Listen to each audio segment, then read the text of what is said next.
నమస్తే. ఇన్నాళ్ళు నన్ను సపోర్ట్ చేస్తూ, ఎంకరేజ్ చేస్తూ మీ ప్రేమని నాకు అందిస్తున్న ప్రతి ఒక్కరికి కృతజ్ఞతలు. అలాగే ఈ వీడియో కూడా ఖచ్చితంగా మీకు ఉపయోగపడుతుంది. లైక్, షేర్ అండ్ సబ్స్క్రైబ్ చేసి మీ సపోర్ట్‌ని నాకు అందించండి. అలాగే ఈ వీడియో పట్ల మీకున్న అభిప్రాయాన్ని కామెంట్ సెక్షన్‌లో కామెంట్ చేసి తెలియజేయండి. ఇప్పుడు వీడియోని చూద్దాం. నమస్కారం. శుభోదయం కార్యక్రమానికి స్వాగతం. ఈరోజు 9వ తారీఖు ఏప్రిల్ నెల 2024వ సంవత్సరం మంగళవారం.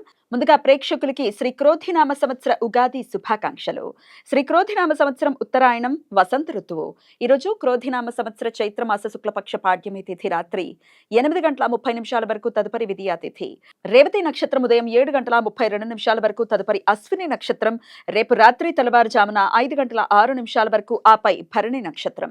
నక్షత్ర వర్జం రాత్రి 1:31 నుండి 2:57 వరకు.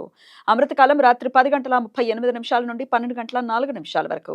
హైదరాబాద్ ప్రాంతం వారికి సూర్యోదయం ఉదయం 6:04 సూర్యాస్తమయం సాయంత్రం 6:31 చంద్రోదయం ఉదయం 6:18 చంద్రాస్తమయం సాయంత్రం 7:15 అభిజిత్ ముహూర్తం పగలు 11:53 నుండి 12:43 వరకు. దుర్ముహూర్తం ఉదయం 8:34 నుండి 9:24 వరకు. మరలా రాత్రి 11:08 నుండి 11:54 వరకు. రాహుకాలం మధ్యాహ్నం 3:24 నుండి సాయంత్రం 4:58 వరకు. గుళిక కాలం మధ్యాహ్నం 12:18 నుండి 1:51 వరకు. యమగండ కాలం ఉదయం 9:11 నుండి 10:44 వరకు. ఈ రోజు నుండి దక్షిణ భారతదేశంలో శ్రీ క్రోధినామ సంవత్సర చైత్రమాస శుక్లపక్షం ప్రారంభమవుతుంది. వసంత ఋతువు ఈ రోజు నుండి ప్రారంభమవుతుంది కాబట్టి ఈ రోజు నుండి దేవి వసంత నవరాత్రులు, శ్రీరామ నవరాత్రులు ప్రారంభమవుతాయి. కలశ స్థాపన ముహూర్తం సూర్యోదయం నుండి ఉదయం 10:13 వరకు ఉంటుంది.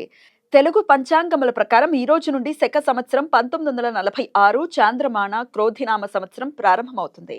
ఈ నూతన సంవత్సర ప్రారంభ దినాన్ని ఆంధ్రప్రదేశ్, తెలంగాణ, కర్ణాటక రాష్ట్రాలలో ఉగాదిగా, మహారాష్ట్ర, కొంకణ్ ప్రాంతాల వారు గుడి పడవాగా పండుగ జరుపుకుంటారు.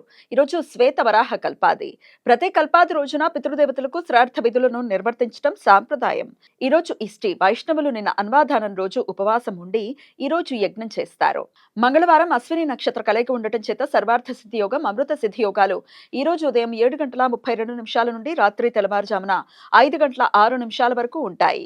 ఈ సమయంలో నూతన వ్యాపార ప్రయత్నాలు చేయడానికి, కొత్త పనులు ప్రారంభించడానికి అనుకూలం. మంగళవారం అశ్విని నక్షత్ర కలయిక ఉండటం చేత భౌమ అశ్విని యోగం ఈ రోజు ఉదయం 7:32 నుండి రాత్రి తెల్లవారుజామున 5:06 వరకు ఉంటుంది.